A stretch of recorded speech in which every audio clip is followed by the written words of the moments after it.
আসসালামু আলাইকুম। 15 বছর বয়সী মা।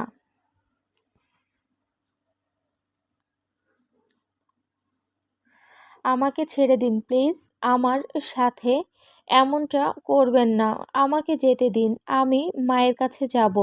মেয়েটির কান্না শুনে আলভি মেয়েটির কোমর চেপে ধরে নিজের কাছে টেনে আনলো। মেয়েটি আলভির লাল লাল চোখ দুটো দেখে কান্নার বেগ বাড়িয়ে দিল। আপনি আমার দিকে এভাবে এগিয়ে আসছেন কেন? আমার খুব ভয় করছে। মেয়েটির চোখে পানি দেখে আলভি স্বাভাবিক হওয়ার চেষ্টা করলো। সে মেয়েটিকে ছেড়ে দুপা পিছিয়ে গেল। আলভি কিছু বলতে চাইছে কিন্তু গলা পুরোপুরিভাবে শুকিয়ে যাওয়ায় কথাগুলো বের হচ্ছে না। আলভি অনেক কষ্ট করে বলে ওঠে, অলি, তুমি এভাবে এখানে কি করছো? তুমি এখন যাও প্লিজ। আমি সঠিক কন্ডিশনে নেই। প্লিজ বোঝার চেষ্টা করো, তুমি যাও। অলি উপায়ন্তর না পেয়ে মেঝেতে বসেই চিৎকার দিয়ে উঠল, কিভাবে যাব? দরজা যে বন্ধ। আলভি নিজেকে কন্ট্রোল করতে না পেরে অলিকে টেনে কোলে তুলে নেয়। আপনি কেন এমনটা করছেন? প্লিজ আমাকে ছেড়ে দিন। অলি আলভিরকে শরীরের সমস্ত শক্তি দিয়ে কিল ঘুষি দিতে লাগলো, কিন্তু আলভির মতো প্রাপ্তবয়স্ক পুরুষালী শক্তির সামনে তার শিশু শক্তি নিতান্তই তুচ্ছ বলে গণ্য হলো। আলভি একবার বিরক্ত হয়ে অলিকে টেনে খাটের উপর ছুঁড়ে মারল। তারপর নিজেও অলির দিকে এগিয়ে যেতে যেতে নিজের শার্টের বাটন খুলতে লাগলো। আমার সাথে এরকম করবেন না, পায়ে পড়ি আমি। বাঁচতে পারবো না। কাঁদতে কাঁদতে অলির অবস্থা খুবই খারাপ। মেয়েটা ভয়ে থরথর করে কাঁপছে, কিন্তু অলির কান্নার আওয়াজ এখন আর আলভি শুনতে পাচ্ছে না। সে তো তাকিয়ে আছে অলির গোলাপি ঠোঁটজোড়ার দিকে, যেগুলো এই মুহূর্তে তাকে পাগল করার জন্য যথেষ্ট ছিল। আলভি নিজের গায়ের শার্টটা খুলে ফেলে দিয়ে অলির পা ধরে নিচের দিকে টেনে আনলো। অলি আর কিছু বলার আগেই আলভি অলির ঠোঁট নিজের দখলে নিয়ে নিল। প্রচণ্ড ঘৃণায় অলি আলভির ঠোঁটে কামড় দিয়ে বসলো। আলভি ভীষণ রেগে গেল। সে অলিকে ছেড়ে দিয়ে নিজের ঠোঁটে লেগে থাকা রক্তটুকু তর্জনী আঙুলে নিয়ে চোখ কটমট করে অলির দিকে তাকায়। অলি কিছু বলতে চাইলে আলভি অলিকে খাটের সাথে চেপে ধরে রাগান্বিত স্বরে বলল, ইউ লিকড হাবিবি, তোমার কি মনে হয় তুমি আমার সাথে পারবে? সরি, ইউ লিটল হাবিবি, তোমার কি মনে হয় তুমি আমার সাথে পারবে? আমাকে ছেড়ে দিন, হাত জোর করছি। নট টুডে, চলো হানি বি, কম্পিটিশন করি যে কে কাকে কত বেশি বাইট করতে পারে। বলেই একটা শয়তানি হাসি দিয়ে আলভি অলির উপর ঝাঁপিয়ে পড়ে। আলভির এলোমেলো স্পর্শে ছোট অলি ক্ষণে ক্ষণে চিৎকার দিয়ে উঠছিল, কিন্তু বাইরের সাউন্ড বক্সের শব্দে অলির সেই চিৎকারগুলো পুরোপুরিভাবে ধামাচাপা পড়ে যাচ্ছে। এভাবে চিৎকার করতে করতে এক পর্যায়ে অলি জ্ঞান হারিয়ে ফেলে। সে সুযোগে আলভি বিনা দ্বিধায় পুরোপুরিভাবে অলির মাঝে নিজেকে হারিয়ে ফেলে। রাত 2:30 বাজে। 3 তলা বিশিষ্ট বিশাল বাড়িটার চারপাশে করা লাইটিংগুলোই জানান দিচ্ছে আজ এই বাড়িতে বিয়ের অনুষ্ঠান। বাড়ির ভেতরের আবহাওয়া বেশ গরম। কিছুক্ষণ আগে এই বাড়ির বড় মেয়ে তিশার মেহেদি অনুষ্ঠানের সমাপ্তি ঘটেছে। বাড়িতে থাকা প্রত্যেকটা রুম মহিলাদের দখলে হওয়ার ফলস্বরূপ ছেলেদেরকে ড্রয়িং রুমের মেঝেতেই বেড বিছিয়ে শুতে হয়েছে। ড্রয়িং রুমে সবাই বেঘরে ঘুমোচ্ছে।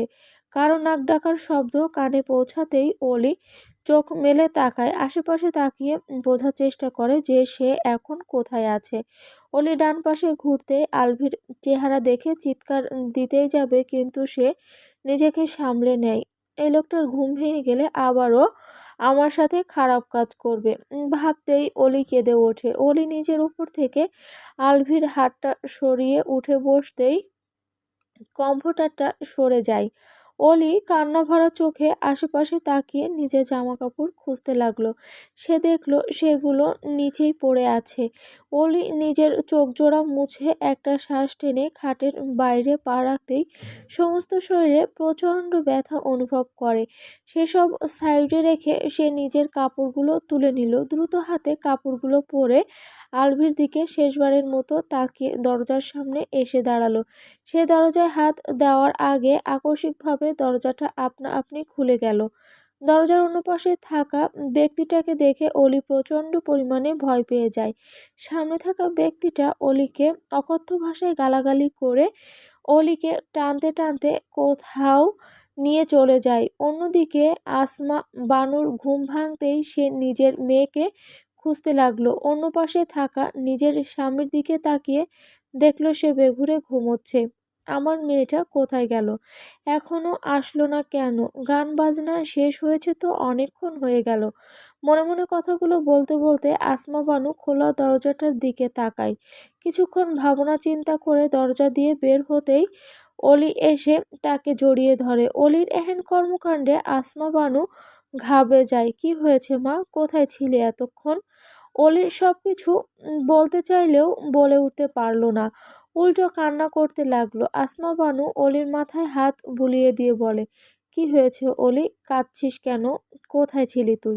অলি মাকে ছেড়ে দিয়ে অন্যদিকে তাকিয়ে নিজের চোখ মুছে হাসার চেষ্টা করে বলে, মা আমি ড্রয়িং রুমের সোফাতেই ঘুমিয়ে গিয়েছিলাম। আর তুমি তো জানোই আমি একা ঘুমাতে পারি না, তাই ঘুম ভাঙতেই আমি অনেক ভয় পেয়ে গিয়েছিলাম। আসমা বানু অলির বাচ্চামো কথায় মুখে হাসি টেনে বলে ওঠে, তখন থাকতে চেয়েছিলি কেন বলতো? আমি তো জানি তুই বেশি রাত অবধি জেগে থাকতে পারবি না। সরি মা, আমার ভুল হয়ে গিয়েছিল। আমি আর কখনো তোমাকে ছাড়া কোথাও থাকবো না। চারপাশে অন্ধকারের মাঝে দু একটা ডিম লাইট জ্বলছে। সেই আলোতে আসমা বানু অলির চোখের পানি দেখতে পাচ্ছিল না। মেয়েটা বিনা শব্দে কান্না করছে। আসমা বানু অলির হাত ধরে রুমের ভেতরে নিয়ে গেল। তারপর অলিকে নিজের অন্য পাশে শুইয়ে দিয়ে বলল, আমি মাথায় হাত বুলিয়ে দিচ্ছি, তুই ঘুমা। অলি হাতের উল্টো পিঠে নিজের চোখের জলগুলো মুছতে মুছতে মনে মনেই বলল, আমি আর ঘুমাতে পারবো না মা, আমার ভীষণ ভয় করছে। আমি তোমাকে কিছু বলতেও পারলাম না মা, আমাকে তুমি ক্ষমা করে দিও। সকাল 8:30টার দিকে আলভির ঘুম ভাঙল। সে ফোনটা হাতে নিয়ে সময় দেখে নিল। তারপর আড়মোড়া ভেঙে খাট থেকে নামতেই নিজেকে কাপড়বিহীন আবিষ্কার করে বড়সড় ধাক্কা খেল। সে এতটাই চমকে গেল যে রিয়াকশন দিতেই ভুলে গেল। এরই মাঝে তার রাতের কিছু কিছু কথা মনে পড়তে লাগলো। আলভি দ্রুতগতিতে ফ্লোর থেকে নিজের কাপড়গুলো তুলে গায়ে পরে নিল। তারপর ধপ করে খাটের উপর বসে পড়ল। এসব কি করে হলো? আলভি মাথা চেপে ধরে বসে রইল। তার প্রচণ্ড পরিমাণে মাথা ব্যথা করছে। রাতে কি হয়েছিল আমার সাথে? আলভি আশেপাশে তাকিয়ে বোঝার চেষ্টা করতে লাগলো। খাটের উপর থেকে কমফোর্টারটা সরাতেই আলভির চোখ ছানা বড়া হয়ে গেল। বিছানার মাঝে ছোপ ছোপ রক্তের দাগ, তার পাশেই একটা নুপুর পড়ে আছে। আলভি নিজের চুল টেনে ধরে মনে করার চেষ্টা করছে এটা আবার কার নুপুর, এখানেই বা আসলো কেমন করে। আলভি নিজের হাত পা চেক করে দেখতে লাগলো, কিন্তু তার হাত পা ঠিকঠাকই আছে।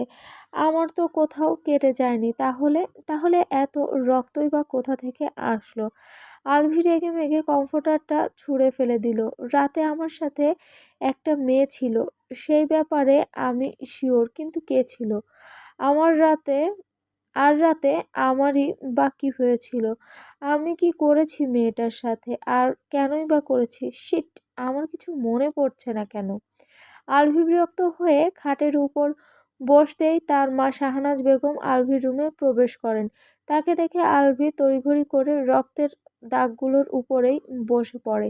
এদিকে শাহনাজ বেগম এসে আলভিকে জাগ্রত অবস্থায় দেখে বেশ অবাক হলেন। কি ব্যাপার, আজকে সূর্য কোন দিক দিয়ে উঠল শুনি? আমার লাট সাহেব ছেলেটা সাত সকালে কারো সহায়তা ছাড়াই জাগ্রত হলো কিভাবে? আলভি একটা শ্বাস ফেলে মায়ের দিকে তাকালো। শাহানার ছেলের চেহারা দেখে থতমত খেয়ে গেলেন। মায়ের এরকম চাহনি দেখে আলভিও ঘাবড়ে গেল। শাহনাজ বেগম কিছু বলার আগেই উর্মিলা দরজা ঠেলে ভেতরে প্রবেশ করলো। উর্মিলা কারো দিকে না তাকিয়েই বলতে লাগলো, মা তুমি এখানে? আর আমি তোমাকে সারা বাড়ি খুঁজছি। তারপর ভাবলাম তুমি তো আবার তোমার ছেলে বলতে অজ্ঞান, তাই ঘুরে ফিরে এখানেই চলে এলাম। মা আমি আমার লাল রঙের জামাটা পাচ্ছি না, তুমি একটু খুঁজে দেবে প্লিজ? শাহনাজ বেগম এখনো আলভির দিকেই তাকিয়ে আছে। উর্মিলা মায়ের দৃষ্টি অনুসরণ করে নিজের ভাইয়ের দিকে তাকাতেই খিলখিলিয়ে হেসে ওঠে। আলভি উর্মিলাকে হাসতে দেখে ভীষণ রেগে যায়। সকাল সকাল দাঁত দেখাচ্ছিস কেন? তুই যে পেতনি তা দাঁত না দেখালেও বুঝতে পারে সবাই। আলভির কথা শুনে উর্মিলার হাসি থেমে গেল। মা দেখলে দেখলে তোমার লাট সাহেব ছেলে আমাকে কিভাবে বলল? শোন ভাইয়া, তুই নিজের চেহারাটা আয়নায় গিয়ে দেখ। আমাকে পেতনি বলা, তাই না? তোকে একদম কানকাটা বাদরের মতো দেখাচ্ছে। ছ্যাঃ ছ্যাঃ ছ্যাঃ, তোর মেহেন্দি দিতে ইচ্ছে করেছে? তুই আমাকে বলতে পারতি, আমি তোকে দিয়ে দিতাম। আমি যদি ওবা মেহেন্দি দিতে পারি না, কিন্তু এর থেকে তো ঢের ভালো পারতাম। আমি মেহেন্দি দেব কেন? ছেলেরা মেহেন্দি দেয় না বুঝলি, তোর মতো পেতনিগুলোই দেয়। উর্মিলা আবারও হেসে উঠল। আলভি শুধু পারছে না বসা থেকে উঠে গিয়ে উর্মিলার গালে ঠাটিয়ে চড় মেরে দিতে। তাকে নিয়ে হাসা, তাই না? বের হ এই রুম থেকে, নইলে তোর দাঁত আমি ভেঙে ফেলবো। তুই চাইছিস তোর চেহারার এই অবস্থা দেখেও আমি চুপ করে থাকবো? না ভাইয়া। আচ্ছা ওয়েট 1 মিনিট, তোর লজ্জা করলো না এভাবে সারা মুখে মেহেন্দি মেখে বসে থাকতে? তোর মেহেন্দি এত পছন্দ আমি সত্যিই জানতাম না রে, নইলে তিশা আপুকে বাদ দিয়ে আগে তোকে মেহেন্দি পরানোর ব্যবস্থা করতাম। আলভি উর্মিলার কথা শুনে তবদা খেয়ে গেল, কিন্তু সে বসা থেকেও উঠতে পারছে না। মা তোমার মেয়েকে নিয়ে যাও তো, নইলে আমি কিন্তু ওর মাথার সব চুল টেনে ছিঁড়ে ফেলবো। আমার সাথে মশকরা করা?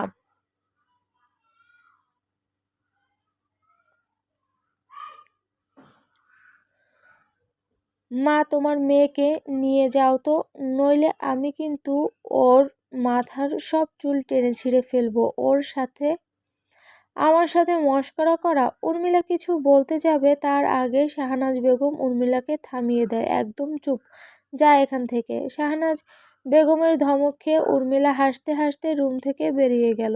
শাহনাজ বেগম দরজা পর্যন্ত এসে ফের আলভির দিকে তাকিয়ে বললেন, চেহারার এই অবস্থা নিয়ে নিচে আসিস না। আমি তো আর উর্মিলার মতো করে বাকি সবাইকে ধমক দিয়ে চুপ করাতে পারবো না। ভালো করে মুখ ধুয়ে তারপর রুম থেকে বের হোস। শাহনাজ বেগম রুম থেকে বের হতে আলভি দ্রুত পায়ে এগিয়ে গিয়ে দরজা লক করে দিল। তারপর সময় নষ্ট না করে ড্রেসিং টেবিলের সামনে দাঁড়াতেই তার চোখ জোড়া কপালে উঠে গেল। তার ডান গালে মেহেন্দির রং লেগে আছে। উজ্জ্বল ফর্সা চেহারায় লাল রং একদম ফুটে রয়েছে। আলভির এক হাতে নিজের গাল স্পর্শ করে নিজেই নিজেকে জিজ্ঞেস করলো,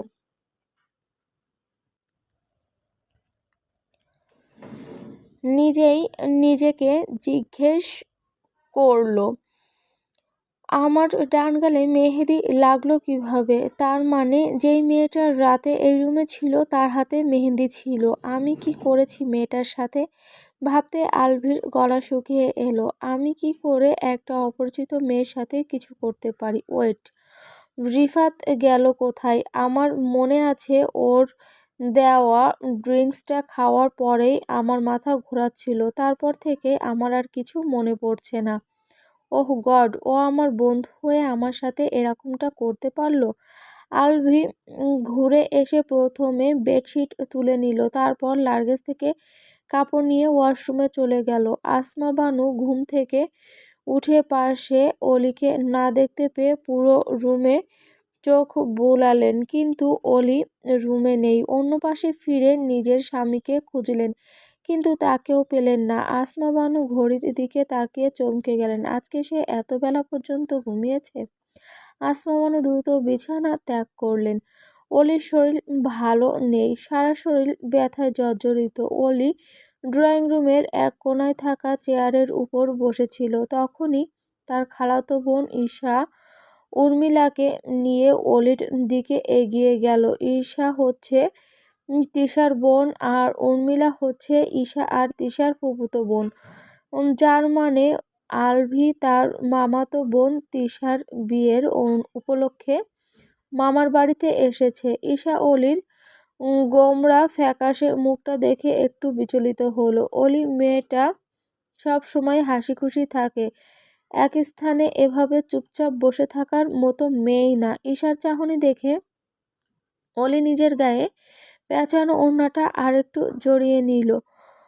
কি রে অলি, তুই এভাবে চুপচাপ বসে আছি কেন? শরীর খারাপ লাগছে নাকি?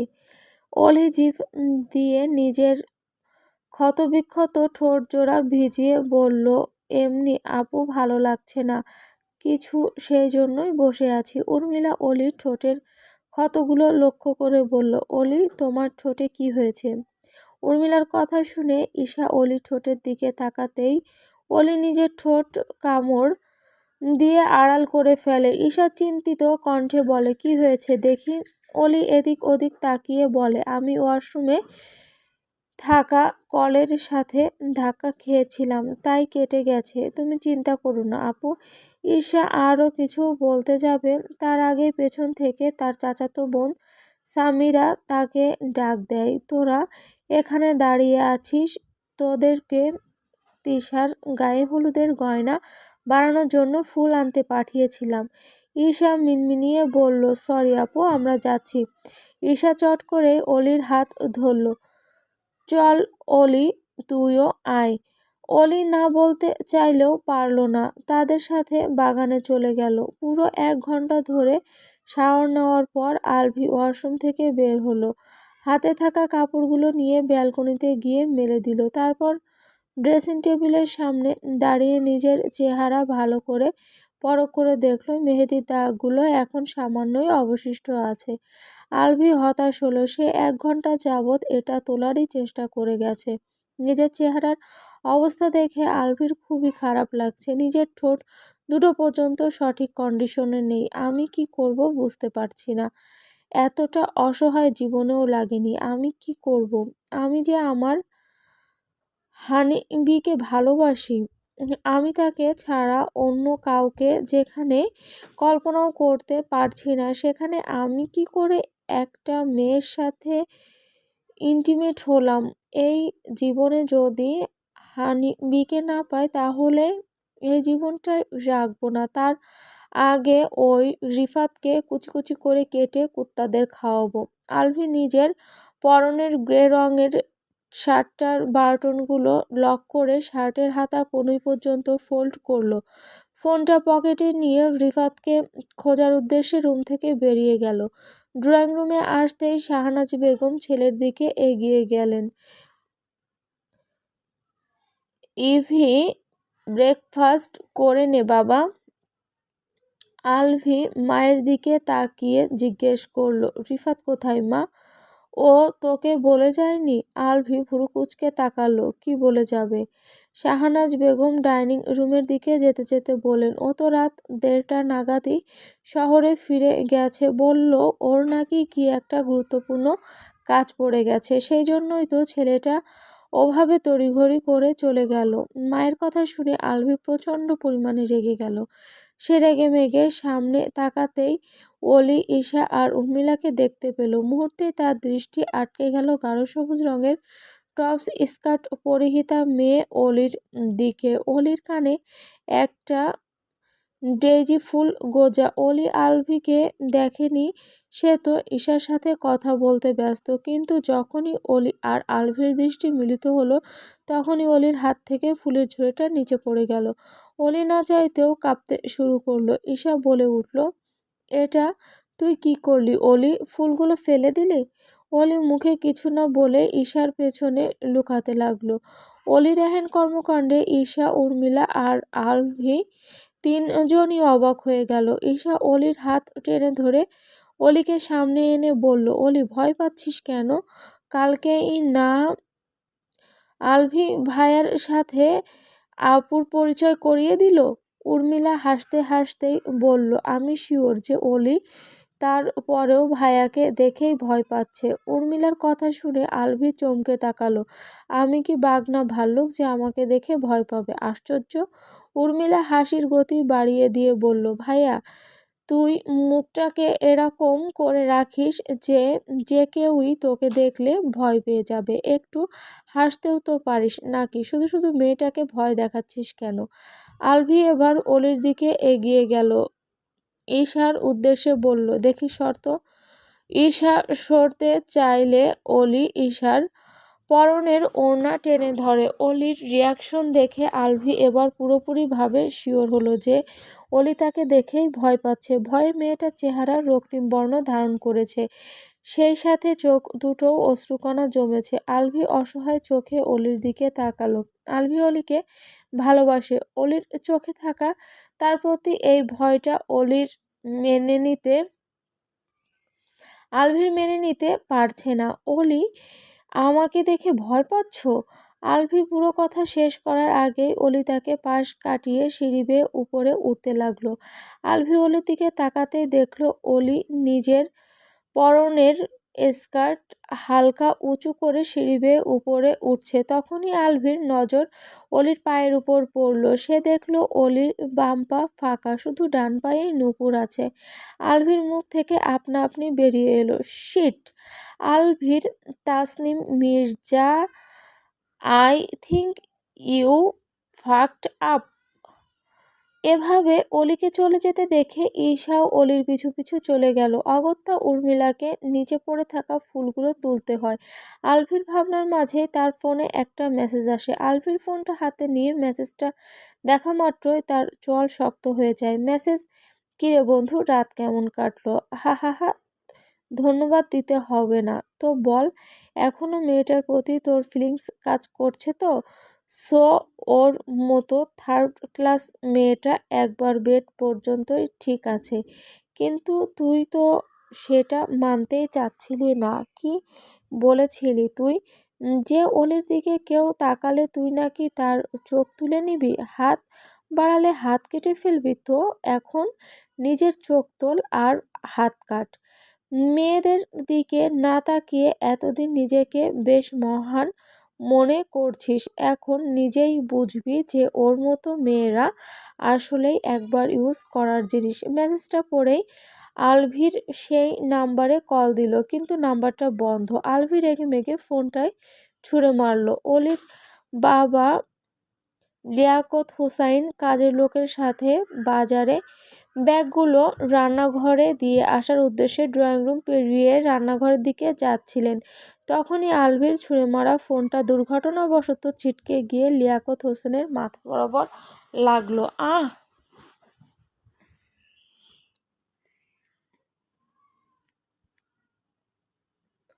আলভির তো ভীষণ ঘাবড়ে গেল। সে এতটাই ঘাবড়ে গেছে যে নিজের জায়গা থেকে নড়তেই পারল না। তার আগেই লিয়াকত হোসেনের চিৎকার শুনে আশেপাশে থাকা সবাই ছুটে এলো। আসমা বানু রান্নাঘরে বসে বোনের সাথে মিলে সবাইকে ব্রেকফাস্ট এগিয়ে দিচ্ছিলেন। স্বামীর চিৎকারে সেও ছুটে এলেন। কি হয়েছে তোমার?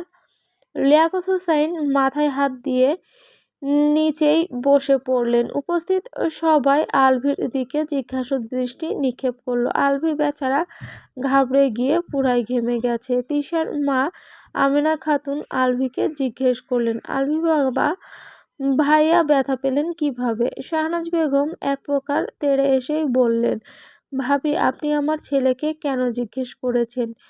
আলভির কি করে জানবে যে ওনার কি হয়েছে? আপা, আমি তো শুধু আলভি বাবা এখানে ছিল সেই জন্যই ওকে জিজ্ঞেস করেছি। উর্মিলা ফুলের ঝুড়িটা হাতে তুলে নিয়ে এগিয়ে এসে বলল, আমি বলছি। আসলে ভাইয়া সব সময়ের মতোই নিজের রাগ ফোনের উপর ঝাড়ার উদ্দেশ্যে ফোনটা ছুঁড়ে মারতেই সেটা আঙ্কেলের মাথায় গিয়ে লেগেছে। শাহনাজ বেগম ছুটে গিয়ে উর্মিলার কান টেনে ধরলেন। এই বেয়াদব মেয়ে, তোকে কথা বলতে কে বলেছে? কি নাকি দেখেছে আসছে নিজের ভাইয়ার বিরুদ্ধেই উল্টোপাল্টা বলতে। আলভি একটা হতাশ শ্বাস ফেলে নিজের এলোমেলো চুলগুলোতে স্লাইড করতে করতেই মাথা নিচু করে বলে উঠল, আসলে উর্মিলা সত্যিই বলেছে। আমি আসলে ওনাকে দেখিনি। আমি সত্যিই দুঃখিত। দয়া করে আমাকে ক্ষমা করে দিন। ছেলেকে এভাবে ক্ষমা চাইতে দেখে শাহনাজ বেগম সহ বাকিরাও অবাক চোখে তাকায়। আলভি যে এভাবে ক্ষমা চাইতে পারে সেটা কারোরই জানা ছিল না। আলভি হচ্ছে বড়লোক বাবা মায়ের অতিরিক্ত আদরে বিগড়ে যাওয়া একমাত্র ছেলে সন্তান। যেই ছেলেটা নিজের ভুল কোনো দিনই স্বীকার করে না, সেই ছেলেটা আজকে সবার সামনে এভাবে ক্ষমা চাইলো।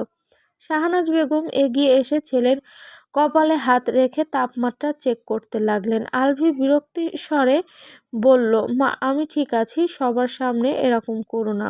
আলভি মায়ের হাত সরিয়ে দিয়ে লিয়াকত হোসাইনের সামনে গিয়ে দাঁড়ালো। ইতোমধ্যে অলিও সেখানে উপস্থিত হয়েছে। আলভি একবার অলির দিকে তাকাতেই অলির রাগী চেহারা দেখে থমকে গেল।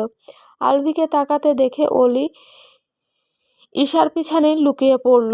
আলভি ঈশার উদ্দেশ্যে বলল, ঈশা দাঁড়িয়ে আছিস কেন? যা ফার্স্ট এড বক্স নিয়ে আয়। ঈশা মাথা নাড়িয়ে চলে গেল। ঈশা চলে যেতেই অলি মায়ের গা ঘেঁষে বাবার পাশে গিয়ে দাঁড়ালো। ঈশা ফার্স্ট এড বক্স আনলে আলভি সেটা নেওয়ার উদ্দেশ্যে হাত বাড়াতেই অলি ছো মেরে ঈশার হাত থেকে বক্সটা নিয়ে নিল। ঈশা আর আলভি অবাক চোখে অলির দিকে তাকায়। বাকিরা কেউ বিষয়টা লক্ষ্য করেনি। অলি নিজের কাঁপা কাঁপা হাতে বাবার ক্ষতস্থানে মেডিসিন লাগিয়ে একটা ওয়ান টাইম লাগিয়ে দিল। অলির চোখ দুটো ছলছল করছে। মেয়ের চোখের পানি দেখে লিয়াকত হোসেন মুখে হাসি টেনে বললেন, আম্মু কাঁদছিস কেন? বাবা ঠিক আছি তো, সামান্যই কেটেছে, সেরে যাবে। অলি কয়েকটা বড় বড় শ্বাস নিয়ে ঝাঁঝালো কণ্ঠে আলভির উদ্দেশ্যে বলে উঠল, আপনি ইচ্ছা করেই আমার বাবাকে আঘাত করেছেন, তাই না? অলির কথা শুনে উপস্থিত সবাই অলির দিকে তাকালো। আলভিকে দেখলেই অলির ভয় করছে, কিন্তু বাবার এই অবস্থা দেখে তার মাথায় ঠিক নেই। তাছাড়া এতগুলো লোকের সামনে আলভি অলিকে কিছুই বলতে পারবে না, সেই ভরসাতেই অলি কথাটা বলেই ফেলেছে। শাহনাজ বেগম তেড়ে এসে বললেন, এই মেয়ে, এই তুমি কি বললে? হ্যাঁ, আমার ছেলে তোমার বাবাকে ইচ্ছা করে কেন মারতে যাবে? তোমার বাবার সাথে ওর কিসের শত্রুতা? এইটুকু একটা মেয়ে, তোমার সাহস হয় কি করে আমার ছেলের উপর দোষ চাপানোর? অন্য সময় হলে অলি চুপ করে থাকতো, কিন্তু বর্তমানে অলি চুপ করে থাকতে পারলো না। আমাদের সাথে কিসের শত্রুতা সেটা আপনার ছেলেকে জিজ্ঞেস করুন, কারণ উনি সেই প্রশ্নের উত্তর খুব ভালো করে দিতে পারবে। অলি আলভির দিকে তাকালো। অলির চোখ জোড়া পানিতে টইটুম্বুর। আর সত্যি বলতে আমিও জানতে চাই যে আমাদের সাথে ওনার কিসের শত্রুতা। অলির উচ্চস্বরে বলা কথাগুলো শুনে শাহনাজ বেগম চোখ কটমট করে অলির দিকে তাকাতেই অলি মাথা নিচু করে ফেলে। শাহনাজ বেগম কিছু বলতে গেলে আলভি তাকে থামিয়ে দিয়ে বলে, অলি দেখো, তোমাদের সাথে আমার কোনো শত্রুতা নেই। আমি বললাম তো, ভুল করেই এরকমটা হয়ে গেছে। আমি ইচ্ছা করে করিনি, বিশ্বাস করো, আমাকে ক্ষমা করে দাও। শাহনাজ বেগম বললেন, আলভি তুই কেন বারবার ক্ষমা চাইছিস? ক্ষমা তো এই মেয়ের চাওয়া উচিত। কিভাবে বড়দের সামনে চটাং চটাং করে কথা বলছে। অবশ্য বাবা মায়ের শিক্ষা দানে ঘাটতি থাকলে এরকম হওয়াটাই স্বাভাবিক। এদের মতো মেয়েদের কাছ থেকে ভদ্র ব্যবহার আশা করাটা তো বিলাসিতা। শাহনাজ বেগমের কথা শুনে অলির বাবা মা খুবই কষ্ট পেলেন। হ্যাঁ, তারা তাদের মতো অত বড়লোক নয়, তারা মধ্যবিত্ত, কিন্তু তাই বলে কি তাদের শিক্ষা নিয়ে কথা বলবে? অলি উত্তরে কিছু বলতে চাইলে আসমা বানু সবাইকে অবাক করে দিয়ে অলির গালে চড় বসিয়ে দেয়। আকস্মিক এরকম ঘটনা ঘটে যাওয়াতে উপস্থিত সবাই চমকে তাকালো। অলি গালে হাত দিয়ে কান্না ভরা চোখে মায়ের দিকে তাকায়। এতক্ষণ ধরে আটকে রাখা চোখের পানিগুলো এবার বাঁধ ভেঙে অলির গাল বেয়ে গড়িয়ে পড়ল। তার মা শেষ কবে তার গায়ে হাত তুলেছিল সেটা অলির মনে পড়ে না। আসমা বানু অলির হাত চেপে ধরে বলল, অলি আপার কাছে ক্ষমা চা। লিয়াকত হোসেন কিছু বলতে চাইলে আসমা বানু বাধা দিল। আমার মেয়েকে ক্ষমা চাইতে শিখিয়েছি আমি। অলি, ক্ষমা চা তোর আন্টির কাছে। অলি দুহাতে চোখজোড়া মুছে নিল। আমার ভুল হয়ে গেছে, আমাকে ক্ষমা করে দিন বলেই মায়ের হাত থেকে নিজের হাতটা ছাড়িয়ে অলি দৌড়ে উপরে চলে গেল। আলভির চোখ জোড়ার রক্তিম বর্ণ ধারণ করেছে বহুক্ষণ আগেই। রাগে দুঃখে তার ইচ্ছা করছে ভাঙচুর করতে, কিন্তু সবার সামনে কিছু বলতেও পারছে না। এখন সে কিছু বলতে গেলে পরিস্থিতি পরিস্থিতি আরো খারাপ হয়ে যাবে। অলি বিছানার সাথে মাথা ঠেকিয়ে মেঝেতে বসে ফুপিয়ে ফুপিয়ে কাঁদছে। কান্না করার কারণে তার ছোট দেহটা ক্ষণে ক্ষণে কেঁপে উঠছে। লিয়াকত হোসেন মেয়ের পাশে বসে মেয়েকে সান্ত্বনা দিচ্ছেন। কাঁদছিস কেন আম্মু? বোকা মেয়ে আমার, তোর মা কি তোকে শাসন করতে পারে না? এতে এত কান্নাকাটি করার কি আছে? অলি নিজের কান্না থামাতে পারছে না। সে কিভাবে বোঝাবে? সে শুধু মায়ের হাতে চড় খেয়েই কান্না করছে না, এমন কিছু আছে যেটা সে সবাইকে বলতে চেয়েও বলতে পারছে না। আসমা বানু ধীর পায়ে এসে অলির পাশেই মেঝেতে বসে পড়লেন। মেয়েকে জড়িয়ে ধরে আদুরে গলায় বললেন, কান্না করছিস কেন পাগলি? এতটাও জোরে মারিনি আমি। মেয়ে হয়ে জন্ম নিয়েছিস, এত নরম মনের হলে চলবে না। শক্ত হতে শেখ। সবসময় মা বাবা থাকবো না তোর সাথে। মায়ের কথা শুনে অলি কান্নার মাঝেই মাকে জড়িয়ে ধরল। দেখি এদিকে তাকা। আসমা বানু অলির মুখটা হাতের আঁচলায় নিয়ে যেই গালে অলিকে মেরেছিল সেই গালে ঠোঁট ছুঁয়ে দিল। আদর করে দিয়েছি, ব্যথা কমে যাবে, আর কান্না করে না। আসমা বানু অলির চোখের জল মুছে দিল। তখনই তার নজর অলির ঠোঁটের উপরে পড়ল। অলির গোলাপি ঠোঁটের মাঝে লালচে দাগগুলো দেখে আসমা বানু চমকে গেলেন। তোর ঠোঁটে কি হয়েছে? আমি তো তোকে এতটাও জোরে মারিনি। অলি মুখ ঘুরিয়ে অন্যদিকে তাকালো। আসলে মা সকালে ফ্রেশ হওয়ার সময় ওয়াশরুমের কলের সাথে ধাক্কা লেগেছিল, তখনই এরকমটা হয়েছে। আসমা বানু বিশ্বাস করে নিলেন। অলিকে অবিশ্বাস করার মতো কিছুই নেই। আলভি একদম চুপচাপ নিজের রুমে বসে আছে। এটাই হবার ছিল। যাকে প্রথম দেখায় এতটা ভালোবেসে ফেলেছিল, তার চোখে আমার জন্য ঘৃণা ছাড়া আর কিছুই নেই। অবশ্য তাতে ওর কোনো দোষই নেই। ভেবেছিলাম 18 বছর বয়স হওয়া পর্যন্ত অপেক্ষা করব, কিন্তু এখন মনে হচ্ছে আর এক মুহূর্ত অপেক্ষা করা যাবে না। রিফাত বলল এখন নাকি আর ফিলিংস শেষ হয়ে যাবে, কিন্তু শালা আমার ফিলিংস আরো বাড়িয়ে দিয়ে গেল। ওকে একবার পেলে জিন্দা জ্বালিয়ে দিব। আলভির ভাবনার মাঝেই তার বড় মামার ছেলে সামির ঢুকে পড়ল রুমে। আলভি ভাই, এভাবে মেয়েদের মতো রুমে বসে আছো কেন? ওহো, বুঝেছি, তুমি নিজের রুমটাকে প্রোটেক্ট করছো তাই না? আলভি সামিরের দিকে বিরক্তিকর চাহনি নিক্ষেপ করলো। গম্ভীর কণ্ঠে জিজ্ঞেস করলো, রুম প্রোটেক্ট করতে যাব কেন? সামির হাসলো, প্রোটেক্ট করতে হবে না। আরে ভাইয়া, বাড়িতে একমাত্র তুমি আলাদা একটা রুম পেয়েছো, বাকিগুলো তো মহিলাদের দখলে। এমনকি আমাদের নিজের বাড়িতেই আমাদেরকে আশ্রিতাদের মতো ড্রয়িং রুমে থাকতে হচ্ছে। ভেবে দেখো তো, 3 তলা বাড়িতে কতগুলো রুম, সেখানে আমাদের জায়গা হলো ড্রয়িং রুমে। সামিরের কথাগুলো আলভির ভালো লাগছে না, এমনি তার মন মেজাজ ভালো নেই। তখনই তিশার আরো কয়েকজন ছেলে কাজিন আলভির রুমে ঢুকলো। তারা সামিরকে ডেকে নিয়ে চলে গেল। সামির আলভিকে তাদের সাথে যেতে বললে আলভির যেতে রাজি হয় না। বিকালবেলা আলভি বিছানায় শুয়েছিল, তখনই তার ফোনটা বেজে ওঠে। আলভি ফোনটার দিকে তাকিয়ে দেখলো ফোনের স্ক্রিন ফেটে গেছে। অবশ্য তার ফোনের স্ক্রিন বেশিরভাগই এরকম থাকে। 19 থেকে 20 হলেই সে ফোনটা ধরে আছাড় মারে। সকালের ঘটনার পর উর্মিলাই ফোনটা কুড়িয়ে নিজের কাছে রেখে দিয়েছিল। কিছুক্ষণ আগে আলভিকে দিয়ে গেছে। আলভি ফোনটা হাতে নিয়ে নম্বর না দেখেই কলটা রিসিভ করে কানের কাছে ধরল। অপর পাশ থেকে তার বেস্ট ফ্রেন্ড দিহান বলে উঠল, কি রে, তোর সাথে যেতে পারেনি বলে এভাবে ভুলে যাবি? That's not fair. দোস্ত, কতবার কল দিয়েছি, কেটে দিছিলি কেন? এত রাগ করার কি আছে বলতো? আমি নেই তো কি হয়েছে? রিফাত তো সাথেই আছে, তাই না? আলভি শুয়ে থাকা অবস্থাতেই বলল, আমার কোনো বন্ধুর দরকার নেই, ফোন রাখ।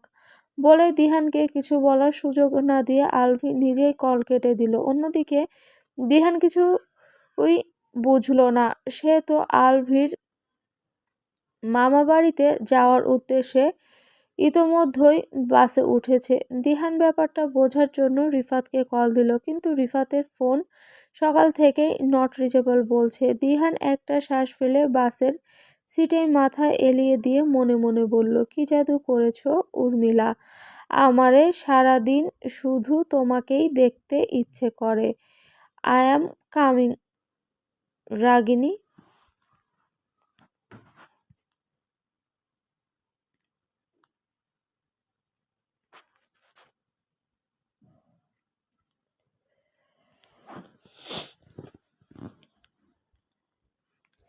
আজকে তিশার গায়ে হলুদ। তিশার পরনে হলুদ রঙের শাড়ি, সেই সাথে তাজা ফুল দিয়ে তৈরিকৃত গহনা তো আছেই। তিশা বাদে বাকি মেয়েদের পরনের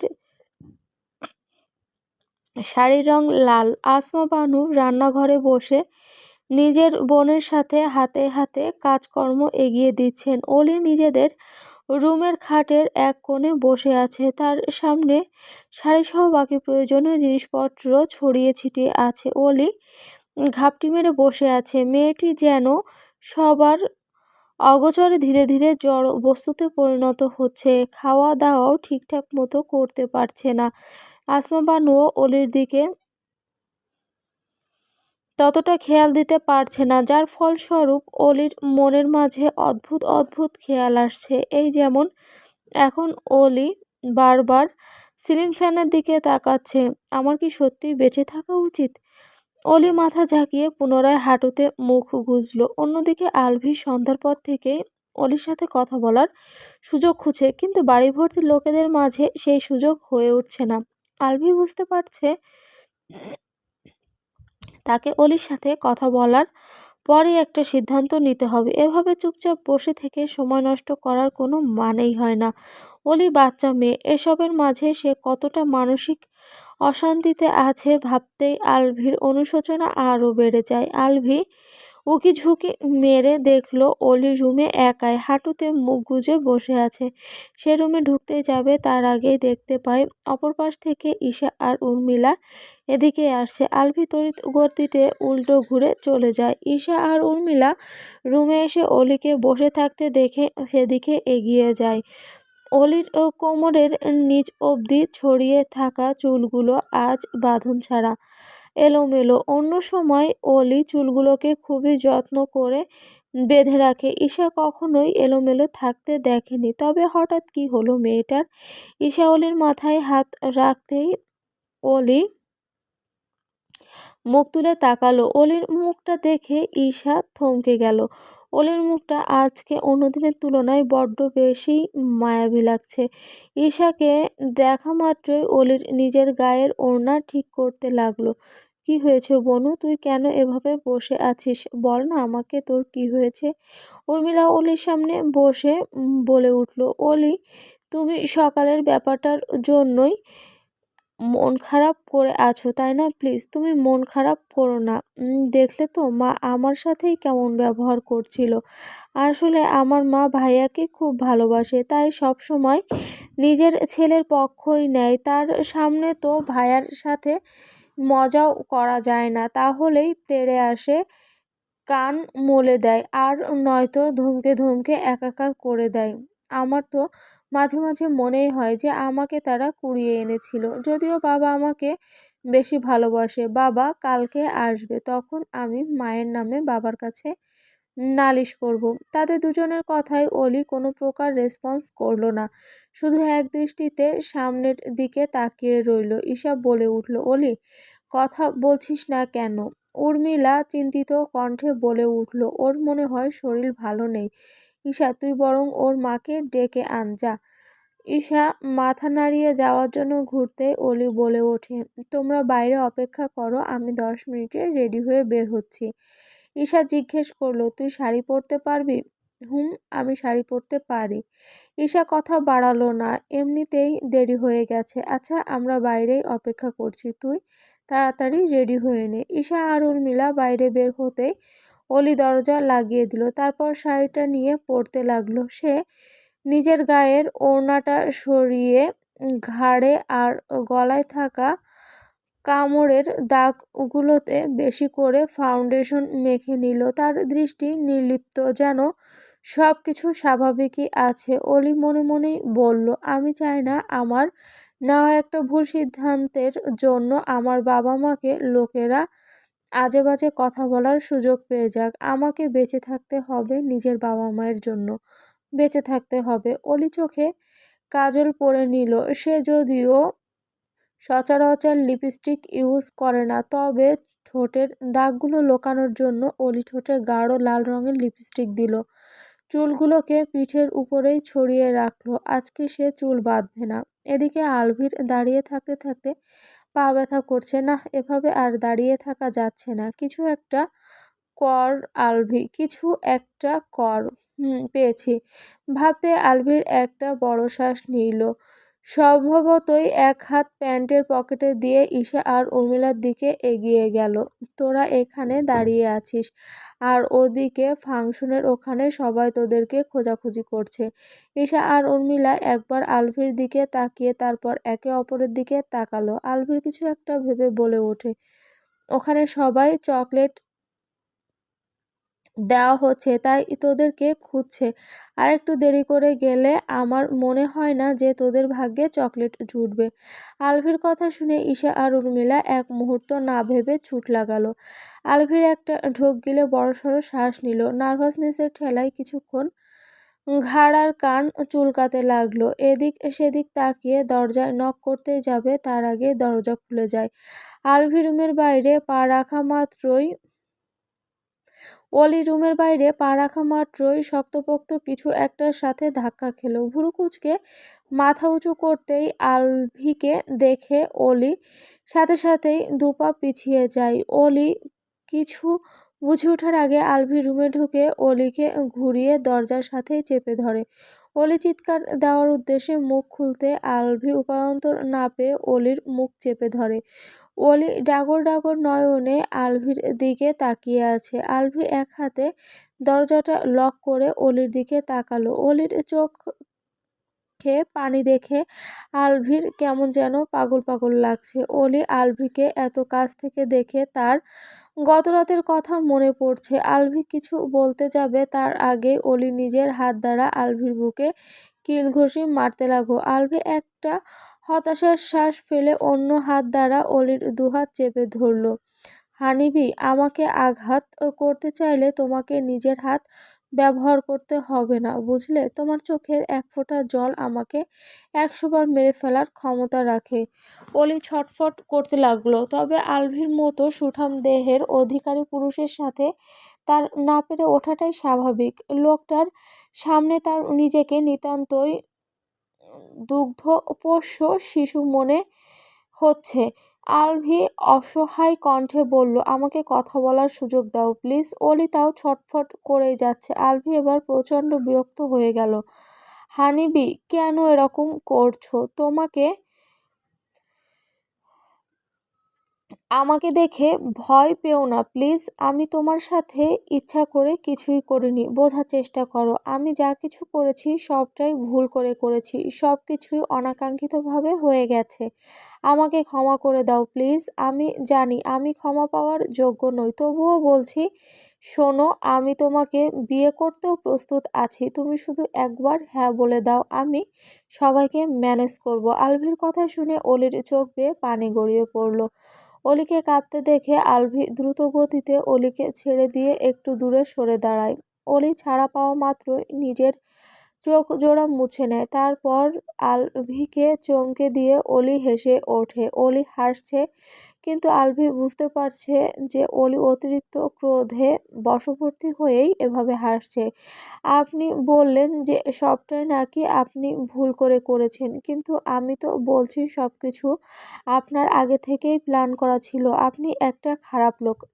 আপনি আপনার বন্ধুকে দিয়ে আমাকে নিজের রুমে নিয়ে গেছেন। আর ওয়েট, আপনার ভাষ্যমতে যদি এটা ভুলই হয়ে থাকে, তাহলে আপনি আমাকে বিয়ে করার কথা কেন বলছেন? আমি কোনো যুক্তিতে আপনার মতো একজন রেপিস্টকে বিয়ে করতে যাব? অলির শেষ কথাটা কানে পৌঁছানো মাত্রই আলভির রক্তচোখে অলির দিকে তাকায়। অলির দিকে এগিয়ে যেতে যেতে বলে, হোয়াট ডিউ ইউ সে? কেন শুনতে পাননি? আপনি একজন রেপিস্ট। আপনি আমার ইচ্ছার বিরুদ্ধে গিয়ে আমাকে জোরপূর্বক ধর্ষণ করেছেন। কথাটা শুনে আলভি নিজেকে কন্ট্রোল করতে না পেরে অলির গালে চেপে ধরে। রাগে আলভি হিতাহিত জ্ঞান শূন্য। তার রক্তচক্ষু দিয়ে তাকালো।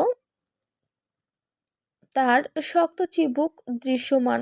আলভি শীতল কণ্ঠে জিজ্ঞেস করলো, ইউ লিকড হাবিবি? বয়স কত তোমার? আমি অলি রাগী চোখে আলভির দিকে তাকায়। আলভি দাঁতে দাঁত চেপে অলিকে একবার উপর থেকে নিচ অবধি দেখে নিল। তারপর হাসিকি স্বরে বলে উঠল, টপস আর স্কার্টে 10 বছরের বাচ্চা লাগতো, এখন শাড়িতে 12 বছরের বাচ্চা বলে মনে হচ্ছে, কিন্তু কথা তো একদম প্রাপ্তবয়স্ক নারীর মতো বলছো। By the way, I like it. অলি না চাইতেও আলভির হাসিকি ভয় শুনে অনেক ঘাবড়ে গেল। নিজেকে যতই সাহসী দেখাক না কেন, পরিশেষে তো সে একজন 15 বছর বয়সী বাচ্চা মেয়ে। আলভির ঘাড় কাত করে অলির দিকে তাকালো। দরজায় এক হাত ঠেকিয়ে অলিকে বন্দি করে নিল। অলি একটা ঢোক গিলে বলে ওঠে, আপনি সরে যান, নইলে আমি চিৎকার করব। আলভি অলির মাথার কাছে নিজের মুখ এগিয়ে নিয়ে ফিসফিসিয়ে বলতে লাগলো, তাই নাকি? করো চিৎকার করো, আই ডোন্ট কেয়ার। তুমি যদি সবাইকে জানাতেই চাও জানাতে পারো, আমার কোনো সমস্যা নেই। আর সবকিছু জানার পরে কি হবে সেটা জানো নিশ্চয়। হাহ, মান সম্মান রক্ষার্থে হলেও সবাই তোমাকে আমার হাতেই তুলে দেবে। তারপর তুমি কোথায় পালাবে হানিবি? আমাকে এই অদ্ভুত নামে ডাকা বন্ধ করুন। আপনি যতবার আমাকে এই নামে ডাকেন আমার প্রচণ্ড ঘেন্না হয়। আলভি ভুরু কুঁচকে অলির দিকে তাকায়। অলি আর হানিবি অর্থ তো একই, তাহলে শুনতে খারাপ লাগবে কেন? ওহো, আই সি। এটা ঠিক ওই শারীরিক সম্পর্কের মতো, তাই না? বিয়ের পর করলে পবিত্র, আর বিয়ের আগে করলে ধর্ষণ। ওকে হানিবি, আমি তোমাকে বিয়ের পরেই এই নামে ডাকবো। অলির হাত পা কাঁপছে। লোকটার কথাগুলো যেন বিষের মতো তার রন্ধ্রে রন্ধ্রে ছড়িয়ে পড়ছে। সেই সাথে তার প্রচণ্ড রাগ আর ঘৃণাও কাজ করছে। আলভি হঠাৎ করেই অলিকে ছেড়ে দিয়ে সোজা হয়ে দাঁড়ালো। আমাকে বিয়ে করতে রাজি হয়ে যাও, সেটাই তোমার জন্য ভালো হবে। অসম্ভব, আমি মরে যাব তবুও আপনাকে বিয়ে করব না। আপনাকে বিয়ে করার আগে আমি দরকার হলে বিষ খেয়ে নেব। অলির কথাটা শুনে আলভি স্তব্ধ হয়ে গেল। অলিও সেই সুযোগে দরজা খুলে বাইরে বেরিয়ে গেল। অলি চলে যেতেই আলভি রেগেমেগে দরজার উপরেই ঘুষি দিল।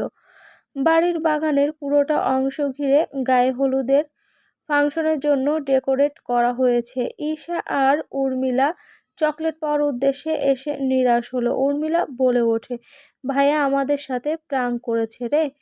ঈশা কাঁদো কাঁদো মুখ করে বলল, আমার এবার কান্না পাচ্ছে। তোর কান্না কেন পাচ্ছে শুনি? পেছন থেকে কারো কথার আওয়াজে ঈশা আর উর্মিলা পেছনে ফিরে তাকায়। সামির ভুরু কুঁচকে ওদের দিকেই তাকিয়ে আছে। উর্মিলা একটা হাসি দিয়ে চলে যেতে নিলে ঈশা তার হাত ধরে ফেলে। আপু, যাচ্ছিস কেন? আমি কাবাবে হাড্ডি হতে চায় না। উর্মিলার কথা শুনে সামির হালকা কেশে বলল, তোদের কিসের জন্য কান্না পাচ্ছে শুনি? উর্মিলা বলতে লাগলো, আর বলবেন না সামির ভাই, ভাইয়া আমাদের সাথে প্রাঙ্ক করেছে। ও বলেছে এখানে নাকি চকলেট দেওয়া হচ্ছে। উর্মিলার কথা শুনে সামির হেসে উঠল, তোদের সাথে প্রাঙ্ক করা এত সহজ, আগে জানতাম না রে। এদিকে দিহান বাড়ির ভেতরে ঢুকে কাউকেই দেখতে পেল না। আমি কি ভুল বাড়িতে ঢুকে পড়লাম নাকি? না, বাড়ির নাম তো ঠিকই আছে, আমার স্পষ্ট মনে আছে এই বাড়িতেই আলভির সাথে একবার এসেছিলাম। তাহলে চারদিকে এত শান্তি কেন? বিয়ে বাড়িতে এত শান্তি মানায় নাকি? এর চাইতে তো হসপিটালে চিৎকার চেঁচামেচি বেশি।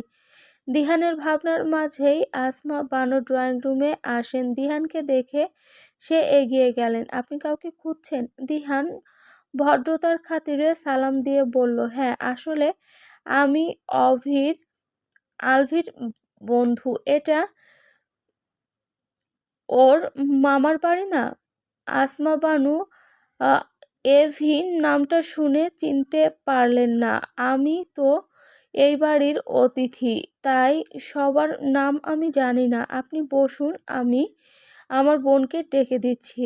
আসমা বানু চলে যেতে নিলে দিহান বলে ওঠে, এভি মানে? আমি আলভির কথা বলছি আন্টি। ওকে তো চেনেন তাই না? ওই যে রাগী দেখতে লম্বা করে ছেলেটা, যে সারাক্ষণ মুখটাকে প্যাঁচার মতো করে রাখে, সেই ছেলেটা। দিহানের কথা শুনে আসমা বানুর ভীষণ হাসি পেল। সে কিছু বলতে যাবে, কিন্তু তার আগেই আলভি সিঁড়ি বেয়ে নিচে নেমে আসে। দিহান তো ছুটে গিয়ে তাকে জড়িয়ে ধরে। ইয়ার, পুরো 83 ঘন্টা 23 মিনিট পর তোকে দেখলাম। আমি তোকে অনেক মিস করেছি দোস্ত। রিফাত কোথায়? ওকে ডাক, শালাকে মেরে তক্তা বানিয়ে ফেলবো। ফোনটাকে কি করে রেখেছে কে জানে।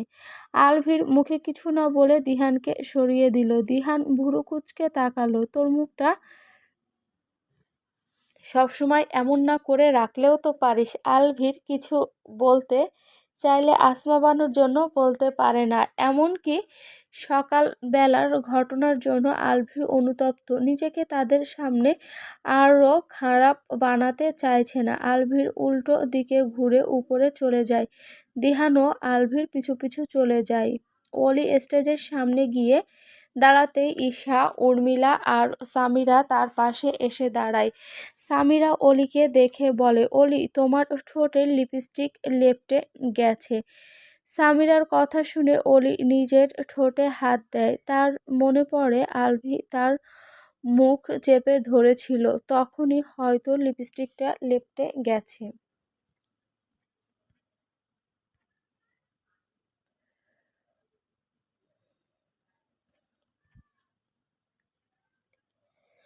সামিরার কথা শুনে অলি নিজের ঠোঁটে হাত দেয়। তার মনে পড়ে আলভি তার মুখ চেপে ধরেছিল, তখনই হয়তো লিপস্টিকটা লেপ্টে গেছে।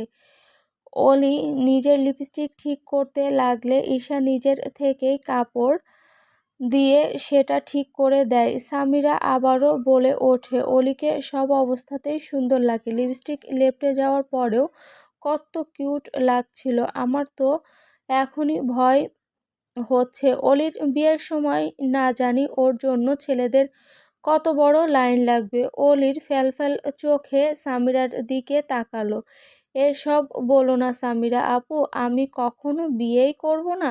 সামিরা হাসলো, তারপর স্টেজে বসে থাকা তিশাকে দেখিয়ে বলল, তিশাও ছোট থাকতে বলতো সেও বিয়ে করবে না, কিন্তু দেখো আজ সেই তিশারও বিয়ে হচ্ছে, তাও আবার ওর ভালোবাসার মানুষের সাথে। ঠিক তেমনই আমিও ছোট বেলায় বলতাম বিয়ে করব না, কিন্তু দেখো আমারও বিয়ে হয়ে গেছে, তার উপর একটা মেয়ের মাও হয়ে গেছি। সামিরার কথা শুনে ঈশা আর উর্মিলা নীরবে রইল, কিন্তু অলি বলে উঠল, আমি আমার বাবা মাকে ছেড়ে থাকতে পারবো না, তাই আমি কখনোই বিয়ে করব না। দেখো তোমরা। সামিরা আবারও হেসে উঠল, আমাদের মায়েরাও যদি এগুলো ভাবতো তাহলে আমাদের হয়তো জন্মই হতো না, বুঝলে অলি? মেয়েদের জীবনটাই এমন, বিয়ের আগে বাবা মাই সব, কিন্তু বিয়ের পর মেয়েদের সব কিছু স্বামী নামক পুরুষটা হয়ে যায়।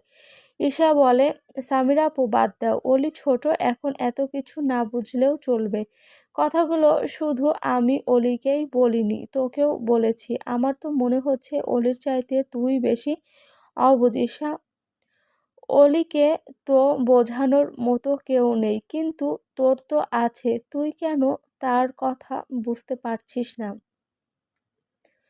সামিরার কথা শুনে ঈশা অবাক চোখে তার দিকে তাকায়। সামিরা সরাসরি বলে ওঠে, আমার ভাইটাকে এভাবে কেন উপেক্ষা করছিস বলবি আমাকে? তুমি এসব কি বলছো সামিরা আপু? আমি কি বলছি সেটা বাড়ির সবাই বুঝতে পারে, কিন্তু তুই বুঝিস না, সেজন্যই তো অবুঝ বললাম তোকে ঈশা। তা আর সামিরার কথা শুনে উর্মিলা মিটমিটিয়ে হাসছিল। অলির তো মনোযোগ তিশার সামনে রাখা ফুলগুলোর দিকে, যার মানে অলি শুধু নামেই অলি নয়, কাজেও অলি। ফুল তার ভীষণ প্রিয়। অলি বেশি কিছু না ভেবেই স্টেজে উঠে তিশার পাশে গিয়ে বসলো। তারপর তিশার উদ্দেশ্যে বলল, তিশা আপু, ওই গোলাপ ফুলগুলো দিয়ে তুমি কি করবে? তিশা হাসি মুখে বলল, কিছুই করব না, মনে হয় স্টেজ সাজানোর পর বাড়তি ছিল, তুই নিবি? অলি উপর নিচ মাথা নাড়ল। আচ্ছা নে। তিশার বলা মাত্রই অলি ফুলগুলো হাতে নিয়ে ফুলের ঘ্রাণ নিতে লাগলো। অন্যদিকে আলভি সিগারেট ফুঁকছে, তার সামনেই দিহান রাগে গজগজ করছে। আলভি রিফাত যা যা করেছে সবকিছুই দিহানকে বলেছে। সেগুলো শোনার পরই দিহান ভীষণ রেগে গেছে। ও এরকম কিছু করেছে সেটাতে আমি অবাক হচ্ছি না, কিন্তু তাই বলে ও তোর সাথে এমনটা করবে আমি ভাবতেই পারছি না। ও অলিকে চেয়েছিল, আমি না বলেছিলাম? আর সেটার কারণও বলেছিলাম, কিন্তু ও তারপরও অলির দিকে খারাপ নজর দিয়েছে। ওর কলিজা এত বড়, এত কিছুর পরেও বন্ধু ভেবে ক্ষমা করে দিয়েছি। এটাই ছিল আমার সবচেয়ে বড় ভুল। তাছাড়া ওকে আমি সাথে আনতেও চাইনি। আমি জানতাম মেয়ে দেখলে ওর হুঁশ থাকে না, তার পরেও জোর করে এলো, কিন্তু ও এরকম কিছু করবে আমি কখনো কল্পনাও করিনি। দিহান একটা শ্বাস ত্যাগ করে বলল, এভি, রিফাত তোকে হিংসে করতো কারণ ফাইনাল এক্সামে তুই ওকে হেল্প না করার কারণে ও ফেল করেছিল। আর ওর ডক্টর হওয়ার স্বপ্নটাও ওখানেই শেষ হয়ে গিয়েছিল।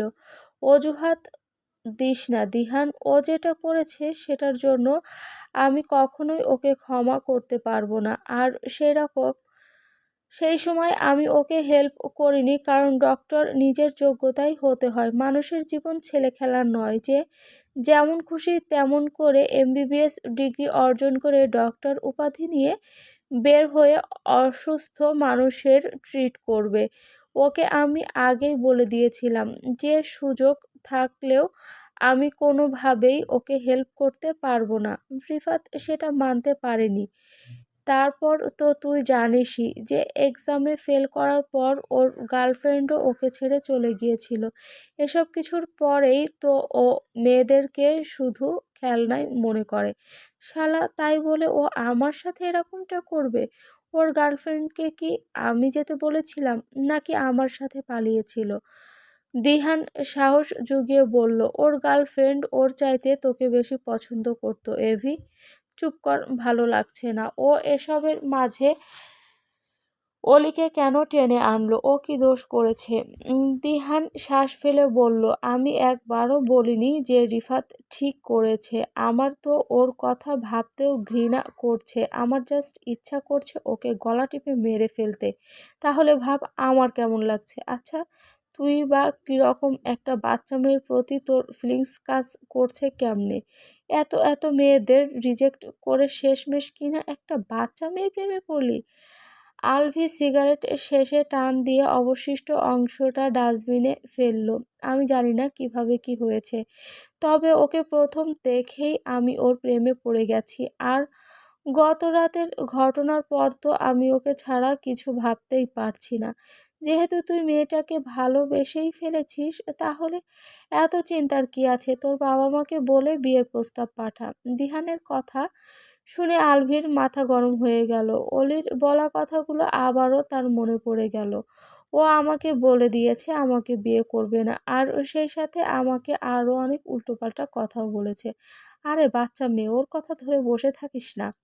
ওর কথা শুনলে তোর ওকে বাচ্চা বলে মনে হবে না। তাছাড়া আমি ওকে জোর করতে পারবো না। ও যা চাইবে তাই হবে। আমি কোনো রিস্ক নিতে চাই না। আরে এতে রিস্কের কি আছে?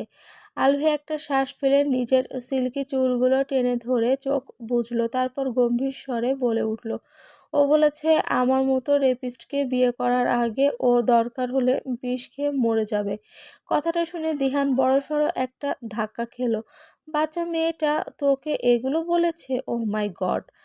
তাদের দুজনের কথার মাঝেই সামির দরজায় নক করে আলভির আসার অনুমতি দিতেই সামির আরও দুজনকে নিয়ে রুমে আসে। তারপর আলভির দিকে একটা পাঞ্জাবি এগিয়ে দিয়ে বলে, ভাইয়া এটা তোমার জন্য। আজকে আমরা সবাই এই লাল রঙের পাঞ্জাবি পরেছি। সামির দিহানকে দেখে বেশ খুশি হলো। আরে দিহান ভাই, আপনি কখন আসলেন? এই তো ঘন্টাখানিক হবে। সামির আরেকটা পাঞ্জাবি আনার জন্য একজনকে ইশারা করলো। আলভি একটা শ্বাস ফেলে পাঞ্জাবিটা নেড়েচেড়ে দেখলো, এটা পরতেই হবে। ভাইয়া প্লিজ পরো। আর ভাইয়া, রিফাত ভাইয়া এভাবে কাউকে কিছু না বলে চলে গেল কেন বলো তো? রিফাতের কথাগুলো আলভি ভীষণ রেগে গেল। আলভির রাগের বশে হাতে থাকা পাঞ্জাবিটা মুষ্টিবদ্ধ করে নিল। দিহান পরিস্থিতি সামলাতে বলে ওঠে, আসলে ওর জরুরি কাজ ছিল, সেই জন্যই চলে গেছে। সামির আর কথা বাড়ালো না। কিছুক্ষণ পর সে আরেকটা পাঞ্জাবি দিহানকে দিয়ে বলল, দিহান ভাই এটা আপনার জন্য। আপনারা রেডি হয়ে নিন, আমরা আসছি। সামির বাকিদেরকে নিয়ে চলে গেল। সামির আর দিহান লাল রঙের পাঞ্জাবি পরে রেডি হয়ে নিল। দিহান মশকরা করেই বলল, চল, আমাদের না হওয়া ভাবিকে দেখার জন্য আমি অস্থির হয়ে আছি। দিহানের কথাগুলো আলভির রাগী চোখে দিহানের দিকে তাকাই। এই দেখ, আমি তো মজা করছি, এভাবে তাকাচ্ছিস কেন? দিহান আর আলভির ফাংশনের জায়গায় চলে গেল। সাউন্ড বক্সে গান বাজছে। অলির এই শব্দ ভালো লাগছে না। এই শব্দের জন্যই কালকে অত চিৎকার করার পরেও তার সেই চিৎকার কেউই শুনতে পায়নি।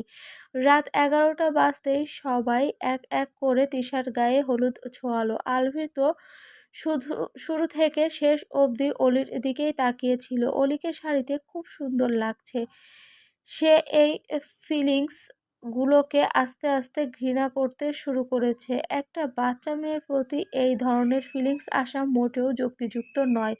অলি একটু পর পর আলভির দিকে রাগী চোখে তাকাচ্ছে। আলভির চাহনি দেখে তার গা জ্বলে যাচ্ছে। ইচ্ছে করছে গিয়ে দু চোখ গেলে দিতে। শুধুমাত্র নিজের ফ্যামিলির মান সম্মানের কথা চিন্তা করে এত বড় শয়তান লোককে অলি কিছুই বলতে পারল না।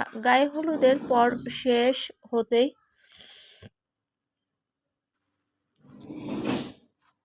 গায়ে হলুদের পর্ব শেষ হতেই সবাই আলভিকে ঘিরে বসে। কারণটা সবাই জানা, আলভির অনেক ভালো গান গায়। গত রাতে আলভির শরীর খারাপ ছিল, তাই আর কেউ জোর করেনি। তারপর তো একদম উধাওই হয়ে গিয়েছিল।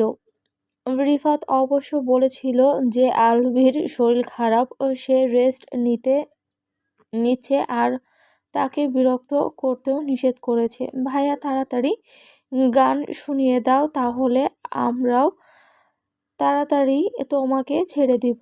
ঈশার কথা শুনে আলভি একটা শ্বাস ফেলে অলির দিকে তাকালো।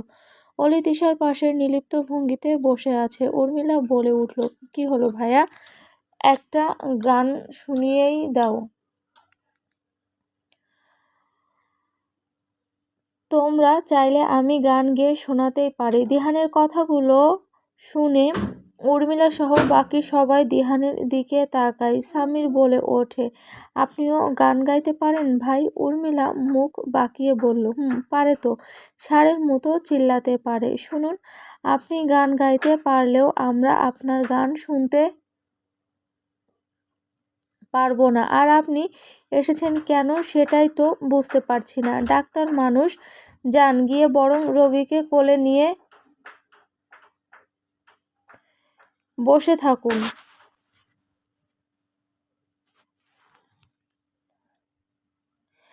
দিহান হেসে উঠল। হাসছেন কেন? আজব। কেন হাসছি জানি না, তবে হাসি পাচ্ছে।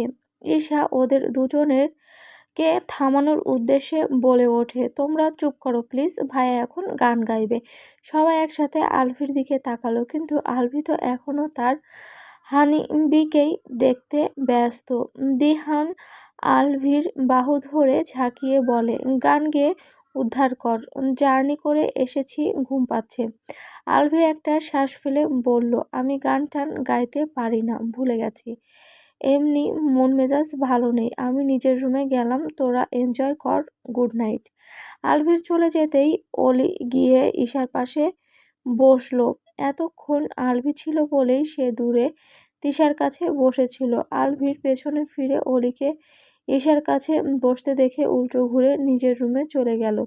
পরের দিন সকালবেলায় আলভি নিজের রুমে বসে আছে। দিহান তার রুমে এসে বলল, কি রে, কেউ ডাকার আগেই তোর ঘুম ভেঙে গেছে? আমি এখনো ঘুমাইনি।